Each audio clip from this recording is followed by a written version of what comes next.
I signed a new executive order today that gives us the authority to impose sanctions not just on individuals but on key sectors of the Russian economy. This is not our preferred outcome. These sanctions would not only have a significant impact on the Russian economy, but could also be disruptive to the global economy. However, Russia must know that further escalation will only isolate it further from the international community. The basic principles that govern relations between nations in Europe and around the world must be upheld in the 21st century. That includes respect for sovereignty and territorial integrity. The notion that nations do not simply redraw borders or make decisions at the expense of their neighbors simply because they are larger or more powerful.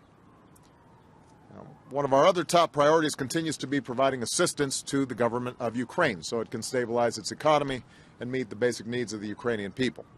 As I travel to Europe next week to meet with the G7 and other European and Asian allies, I once again urge Congress to pass legislation that is necessary to provide this assistance, and do it right away. Expressions of support are not enough. We need action. I also hope that the IMF moves swiftly to provide a significant package of support for Ukrainians as they pursue reforms. In Europe, I'll also be reinforcing a message that Vice President Biden carried to Poland and the Baltic states this week. America's support for our NATO allies is unwavering. We're bound together by our profound Article 5 commitment to defend one another and by a set of shared values that so many generations sacrificed for. We've already increased our support for our Eastern European allies, and we will continue to strengthen NATO's collective defense, and we will step up our cooperation with Europe on economic and energy issues as well.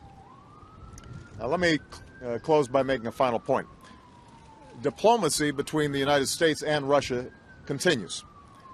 We've emphasized that Russia still has a different path available, one that de-escalates the situation and one that involves Russia pursuing a diplomatic solution with the government in Kiev, with the support of the international community. The Russian people need to know, and Mr. Putin needs to understand, that the Ukrainians shouldn't have to choose between the West and Russia. We want the Ukrainian people to determine their own destiny and to have good relations with the United States, with Russia, with Europe, with anyone that they choose. That can only happen if Russia also recognizes the rights of all the Ukrainian people to determine their future as free individuals and as a sovereign nation.